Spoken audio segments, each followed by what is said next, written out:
Now to the death of xxxtenticon. The Waffle House hero James Shaw Jr. posted a photo of meeting the rapper recently saying, "You jumped over a guardrail and asked, 'Can I take a picture with you?' I said, 'Shouldn't it be the other way around?' 'Of course you can.' You said, 'No, you're the hero.' The news hurts to hear, bro. Praying for your family." Yeah, so the 20-year-old rapper was shot in South Florida in his car as he was leaving a motorcycle dealership. It does seem like it was a targeted shooting as two men approached XXX's car with masks and hoodies. It's possibly a robbery. Now, eyewitnesses says he wasn't moving after the shooting. He was pronounced dead at the hospital an hour later. Yeah, his death has created a lot of strong reaction on both sides because while he was an inspiration to some, including Kanye West, who tweeted yesterday, he had a very disturbing past. Yeah, so he was awaiting trial for domestic violence against his pregnant girlfriend. He had been accused of witness tampering in that upcoming trial.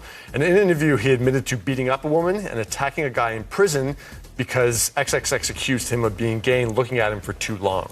So XXX's past had gotten him removed from Spotify's playlist last month, but he was recently put back on, and today Spotify has created a playlist in tribute to the rapper, which many are not happy about. Yeah, so some are paying tribute online while some are applauding that he's dead. Iggy Azalea weighed in on Instagram saying, "I'm not overlooking any of the things women accused him of doing, but I'm generally saddened by xxxtentacon's passing because it was so unnecessary. We need to think more about the things we give value to. To see people celebrating his death is just another example of that troll mentality that's rewarded and encouraged to our own detriment."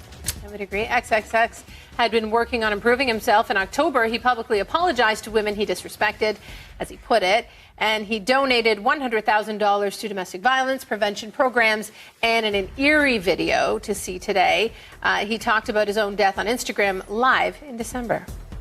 All right, let's say worst thing comes to worst, I die a tragic death or and I'm not able to see out my dreams. I at least want to know that the kids perceived my message and were able to make something of themselves and able to take my message and use it and turn it into something positive and to at least have a good life. I at least, if I'm gonna die or ever be a sacrifice, I want to make sure that my life made at least 5 million kids happy, or they found some sort of answers or resolve in my life, regardless of the negative around my name, regardless of the bad things people say to me. I don't give a because I know my goal in the end, and I know what I want for everyone, and I know what my message is.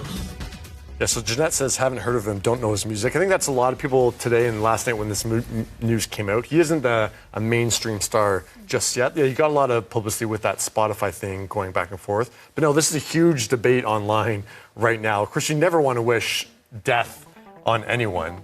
But yeah, there is an element. I found it a little troubling, some of the things that people were posting, making him a hero when he has such a troubled past. I know he's dealt with depression and anxiety, and people really look to him as a source of inspiration for that. But yeah, when you start to talk about hero, because he has admitted to this stuff, obviously he was awaiting trial for domestic violence, and it's a shame that justice isn't going to be served for him or the woman. But the reality is, in other interviews, he has talked about beating up a woman and beating up a man that he assumed was gay as well. So just talking about it doesn't make it better.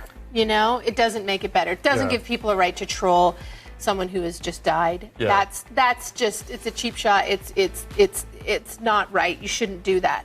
But the reality is, you know, he beat women, right? And so that's a problem. And so I find that that's a hard thing to, I don't know. Yeah, I just think it's an element that just because somebody makes music that you like, I don't think they should necessarily be a role model for you or a hero. I think there's, like James Shaw Jr., amazing hero, someone to really look up to even though he's not famous. I think sometimes being a hero gets caught up in being famous. Like people become role models just because they're famous and you like their music. I think, yeah, XXX really had a trouble. People should be role models for the way they live their lives. The things that they do outside of the spotlight. The things you do in front of the spotlight, that's great. That's really wonderful. But there was a lot of stuff that he did behind the scenes that wasn't great, that obviously he was about to answer for.